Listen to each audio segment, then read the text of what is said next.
청취자님께서 보내주신 자료 정말 흥미롭습니다.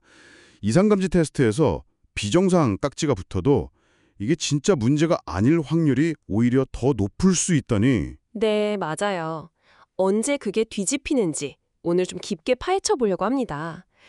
특히 테스트 정확도, 그러니까 특이도가 90%, 95%, 99%일 때 어떻게 다른지, 또 한 번 테스트할 때랑 여러 번 할 때랑 어떻게 다른지 비교해 볼게요. 네. 시작 조건은 실제 불량률 1%, 그리고 진짜 불량을 놓치는 경우는 5%로 잡았습니다. 네, 그렇죠?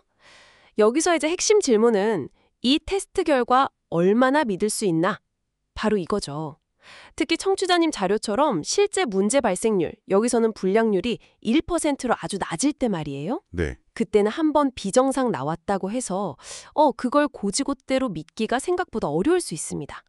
이게 좀 직관이랑 다른 부분인데 오늘 명확히 짚어보겠습니다. 아, 좋습니다. 그럼 바로 특이도 90% 상황부터 볼까요? 자료 보니까 단 한 번 테스트에서 비정상이 나와도 실제로는 멀쩡할 확률, PA라고 하죠, 이게. 91.24%나 돼요. 네, 압도적이죠. 진짜 비정상일 확률 PB는 고작 8.76%고요. 아니, 90%나 정확하다면서 왜 이런 결과가 나오죠? 이게 바로 그 함정인가요? 정확히 보셨습니다. 그게 바로 기저율의 오류, 이렇게 부르기도 하는데요.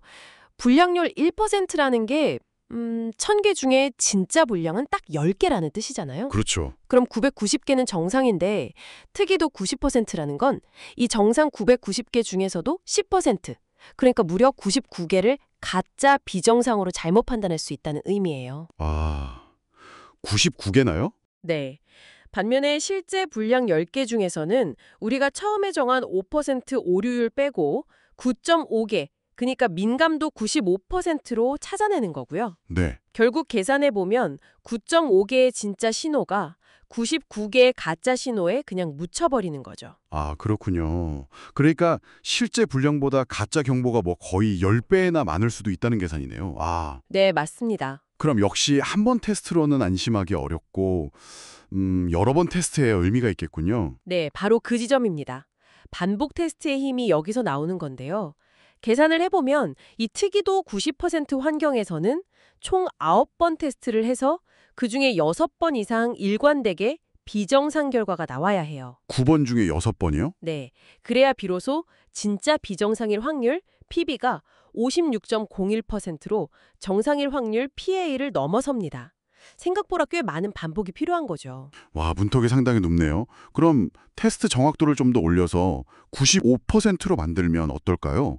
이때 단일 테스트만 보면 PA가 83.90%로 아까보단 낮아지긴 했는데 그래도 여전히 높긴 하네요. 반복 테스트에서는 좀 달라지겠죠? 여기서 아주 재미있는 점이 있는데요. 필요한 반복 횟수 자체는 놀랍게도 9번 중 6번 이상으로 똑같아요. 똑같아요? 네. 하지만 결정적인 차이가 있습니다. 이 6번 기준을 딱 넘어서는 순간 진짜 비정상일 확률 PB가 무려 98.58%까지 치솟습니다. 와, 98.58%요? 네. 그러니까 요구하는 횟수는 같지만 그 기준을 통과했을 때 우리가 얻는 확신의 수준이 뭐랄까 극적으로 달라지는 거죠. 이야, 이건 하늘과 땅 차이인데요? 그럼 이제 마지막, 거의 완벽에 가깝다고 할 수 있는 특이도 99% 테스트를 보죠.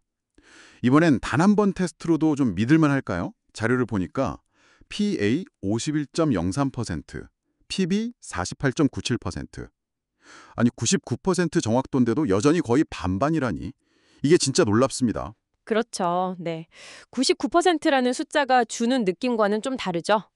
단일 테스트는 여전히 확실한 답을 주지는 못해요. 그렇군요. 하지만 반복 테스트의 효과는 여기서 가장 강력해집니다. 이번에는 9번 중 5번만 비정상 결과가 나와도 PB가 99.8%에 달합니다. 아, 5번만으로요? 네, 훨씬 적은 반복으로 매우 높은 거의 100%에 가까운 확신을 얻을 수 있게 되는 겁니다. 아하. 특이도가 높을수록 반복 테스트의 효율이 정말 엄청나게 좋아지는군요.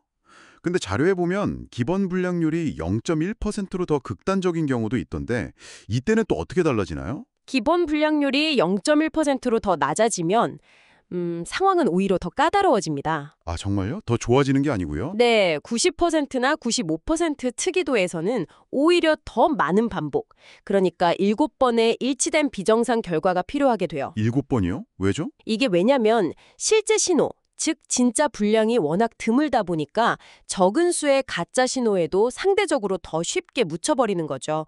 뭐랄까 아주 조용한 방에서는 작은 소름도 크게 들리는 것과 비슷하다고 할까요? 아, 비유가 확 와닿네요. 네, 99% 특이도에서는 여전히 5번이 필요하긴 한데 이때 얻는 최종 PB는 94.48% 정도로 불량률 1% 상황보다는 약간 낮아집니다. 그러니까 애초에 발생 가능성이 얼마나 낮았는지가 최종 확신 수준에도 영향을 미치는 거죠. 와, 정말 흥미로운 분석이었습니다. 정리를 좀 해보면 단 한 번의 테스트 결과, 특히 비정상이라는 결과는 그 자체만으로 믿기 어려울 때가 많다는 것. 네, 그렇죠. 특히 문제 자체가 원래 드물게 발생하거나, 그러니까 기본 불량률이 낮거나 테스트의 정확도, 즉 특이도가 완벽하지 않을 때 더 그렇다는 거군요. 맞습니다.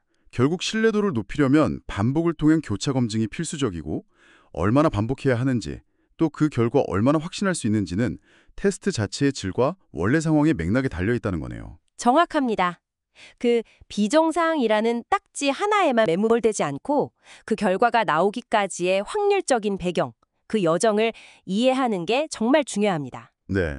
마지막으로 청취자님께 이런 질문을 한번 던져보고 싶네요. 오늘 우리가 살펴본 이 원리 있잖아요. 개별 정보의 신뢰도, 여기서는 특이도죠. 그리고 그 사안 자체의 기본적인 발생 가능성, 즉 기본 불량률, 이걸 함께 고려하는 방식이요. 네. 이게 혹시 우리가 일상에서 접하는 뉴스나 소문, 아니면 주변 사람들 의견 같은 다양한 정보들을 판단할 때 어떻게 적용될 수 있을까요? 그 정보 출처가 얼마나 믿을 만한지, 그리고 그 이야기 자체가 원래 얼마나 있음직한 일인지, 이걸 같이 따져보는 것이 우리의 최종적인 판단이나 확신에 어떤 영향을 줄지 한 번쯤 생각해 보시면 어떨까 합니다.